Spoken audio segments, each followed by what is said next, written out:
Hai, sahabat YT Moba. Apa kabar kalian semua? Semoga kalian semua dalam keadaan sehat. Amin. Sebelum melanjutkan ke ceritanya, jangan lupa tinggalkan like, komen, dan subscribe. Karena dengan like dan komentar kalian, yang semakin membuat admin semangat mengupload lanjutan ceritanya.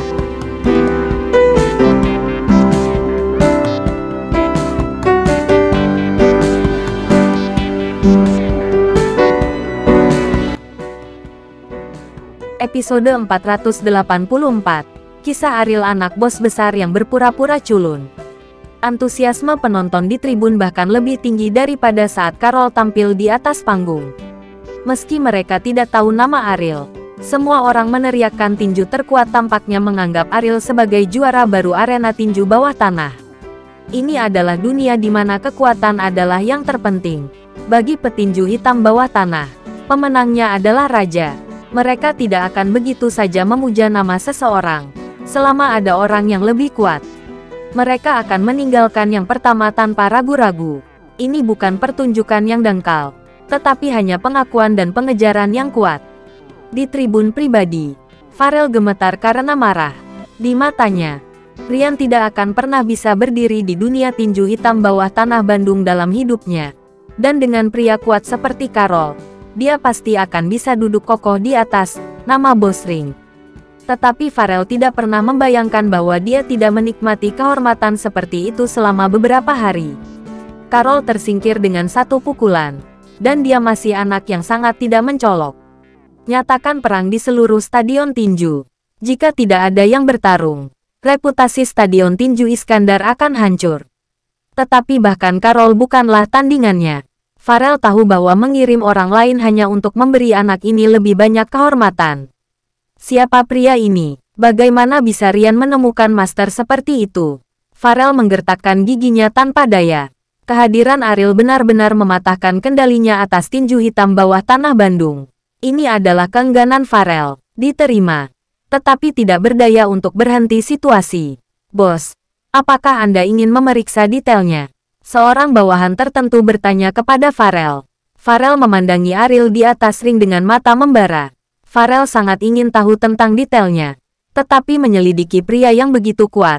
Begitu dia mengetahuinya, konsekuensinya mungkin tidak terbayangkan. Jangan terburu-buru. Biarkan aku memikirkan cara. Farel yang sombong sebenarnya berkompromi. Karena dia tidak berani menyinggung Ariel dengan mudah. Apa sekarang? Apakah kamu akan mengirim seorang petinju? Mendengar kata-kata ini, Farel sangat marah.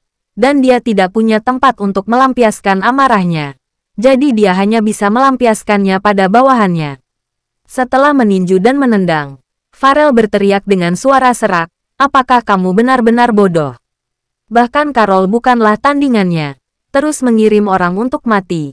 Di atas ring, Ariel, yang telah lama menunggu jawaban, sedikit tersenyum, dan berjalan menuruni ring. Farel mengandalkan Carol, dan sekarang Carol tersingkir olehnya. Diharapkan dia tidak akan mengirim siapapun untuk bertarung. Arena tinju terfokus pada Ariel, dan semua orang sedikit kecewa saat melihatnya turun dari ring, dan mengutuk arena tinju Iskandar yang didirikan Farel.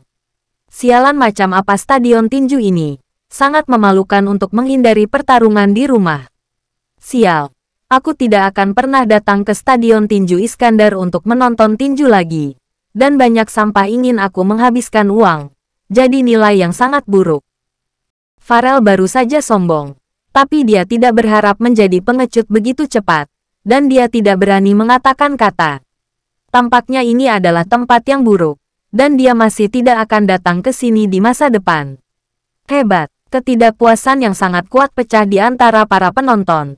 Dan mereka semua menyatakan kesediaan mereka untuk tidak datang ke arena tinju Farel untuk menonton tinju. Setelah Ryan dan Abdul berjalan ke arah Ariel, Ryan bertanya, "Kakak Ariel, kemana kamu pergi sekarang?" "Lapangan tinju akan dibuka besok, jadi kamu harus kembali dan bersiap." Ariel tersenyum dan lanjut berjalan. Ryan tercengang. Stadion tinju Farel sekarang dalam situasi seperti itu. Lapangan tinjunya memang dapat memanfaatkan kesempatan ini untuk dibuka kembali. Tetapi kejutan seperti itu datang terlalu tiba-tiba. Rian tidak dapat mempercayainya. Setelah berjalan keluar dari arena tinju, Abdul berkata, "Kakak Ariel, apakah kamu bebas?" "Apa maksudmu?" Ariel menatap Abdul dengan bingung. Abdul melirik Rian karena malu. Meskipun Rian telah menjelaskannya dengan sangat jelas kepadanya, dia masih ingin mengajukan lebih banyak pertanyaan. "Bagaimana jika Ariel setuju?" "Kakak Ariel, jika kamu bebas, terimalah aku sebagai muridmu," kata Abdul. Ariel menggelengkan kepalanya tanpa daya, dan berkata, "Yah, kamu harus mengikuti Rian dengan hati-hati. Aku tidak memenuhi syarat untuk menjadi tuanmu." "Ya, tentu saja. Saudara Ariel, kamu mengalahkan Carol dengan satu pukulan. Seperti itu orang yang kuat. Bagaimana mungkin dia tidak memenuhi syarat untuk menjadi tuanku?" kata Abdul. Rasa sakit batin Ariel, hanya dia sendiri yang tahu. Kekuatannya belum banyak meningkat. Kekuatan semacam ini yang tidak diketahui asalnya mungkin menghilang di beberapa titik. Dia tidak berpikir bahwa dia nyata sekarang. Hanya kata-kata ini, Ariel tidak punya cara untuk memberi tahu Rian dan Abdul. "Kembalilah cepat. Aku juga akan pulang untuk istirahat." Setelah Ariel selesai berbicara, dia pergi sendirian. Abdul menghela nafas, meskipun dia sudah menduga bahwa ini akan menjadi hasilnya. Abdul masih agak kecewa. "Saudaraku, saudara Ariel benar-benar menjadi semakin sulit untuk dilihat orang. Sekarang saya secara bertahap mengerti mengapa Anda mengikutinya," kata Abdul. "Dia memiliki pesona yang unik. Kamu akan melihatnya perlahan di masa depan. Aku tidak menjamin dia bisa memberimu masa depan yang cerah. Tapi aku yakin, kamu tidak akan pernah menyesal mengikutinya," kata Rian. Ketika Ariel kembali ke rumah, Melissa dengan piyama sutra sedang duduk di ruang tamu menonton TV, yang mengejutkannya. Karena ketika dia pergi sebelumnya, dia sudah menunggu sampai Melissa kembali ke kamar untuk tidur. "Apakah kamu tidak tidur?" Ariel bertanya pada Melissa dengan bingung. Melissa memang tertidur. Tetapi ketika dia mendengar Ariel menutup pintu dan pergi, dia melempar dan membalikkan tempat tidur. Tidak bisa tidur. Jadi dia hanya datang ke ruang tamu untuk menunggu Ariel. "Saya khawatir kamu akan dipukuli lagi, dan minta tolong. Meminta saya untuk menyelamatkanmu kembali." Melissa berkata, "Di matamu, apakah aku sangat lemah? Malam ini saya mengalahkan Master Tinju Hitam dengan satu pukulan," Ariel berkata sambil tersenyum. Melissa mengerutkan bibirnya, dengan ekspresi tidak percaya, dan berkata, "Hanya kamu. Kamu masih Master Tinju Hitam. Begitu. Kamu akan terbawa suasana jika kamu menyelesaikan beberapa peran udang." Ariel mengangkat bahu dan berkata, "Jika kamu pernah mendengar nama Carol, kamu akan tahu apakah dia adalah karakter terkuat. Tapi sayang sekali ku tidak mengerti tinju hitam bawah tanah. Jadi saya terlalu malas untuk menjelaskannya itu untukmu." Kembali ke kamar untuk tidur. Setelah selesai berbicara, Ariel langsung kembali ke kamar, dan tidak melihat Melissa yang sedang duduk di sofa dengan ekspresi kaget di wajahnya. Meskipun Melissa tidak tahu banyak tentang dunia tinju hitam bawah tanah, dia tahu nama Carol. Melissa pernah mendengarnya. Sejak arena tinju Iskandar menjadi populer, Melissa telah mendengar Morgan menyebutkannya. Sejak arena tinju Iskandar disebutkan, dia secara alami akan tahu tentang pria kuat di lapangan ini.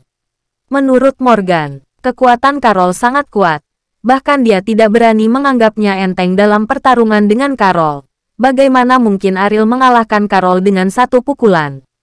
Tapi menyombongkan diri di depanku itu berguna apa maksudnya? Melissa cemberut, juga kembali ke kamar untuk istirahat. Ariel berbaring di tempat tidur dengan karakter besar, dan tidak memejamkan mata untuk tertidur, tetapi memikirkan tentang apa yang terjadi dengan kekuatan yang tidak dapat dijelaskan ini. Setelah beberapa verifikasi, dia sekarang dapat memastikan bahwa dia memang memiliki kekuatan yang luar biasa. Tidak perlu mempertanyakan hal ini. Tetapi Ariel tidak tahu dari mana kekuatan itu berasal. Mungkinkah memang ada dewa yang mengangkat kepalanya setinggi 3 kaki? Dan dewa perang mana yang memberinya kekuatan?